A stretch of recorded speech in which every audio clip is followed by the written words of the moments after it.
This is fundamental problem 37. I would like you to read through the problem on your own. They give you an equation for r, which is 0.2 times 1 plus cosine theta, and when theta is equal to 30 degrees, theta dot is equal to 3 radians per second. They want you to find the magnitude of the velocity. We have an equation for the velocity here. So the magnitude of the velocity would be equal to the square root of the radial component, which is r dot squared, plus the transverse component, which is r times theta dot squared. You know theta dot, so you will need to find r, and r dot, you can just find r when theta is equal to 30 degrees by plugging 30 into the equation there.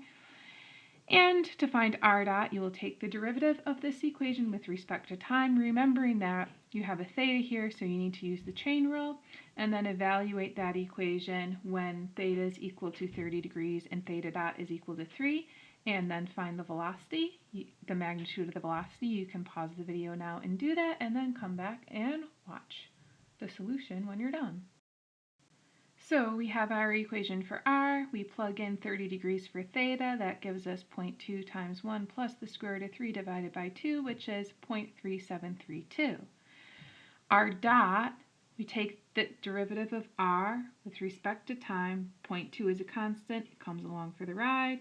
We take the derivative of 1 with respect to time and we get 0. We take the derivative of cosine theta with respect to theta, that gives us negative sine theta, but to use the chain rule we have to multiply that by d theta dt, which is just theta dot.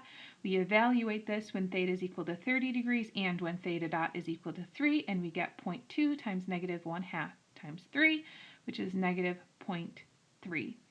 Then we plug this in and also theta dot into our equation here, and that gives us 1.159, and so the magnitude of the velocity we can round to 1.16 meters per second, and the radial component is indeed negative like we would expect.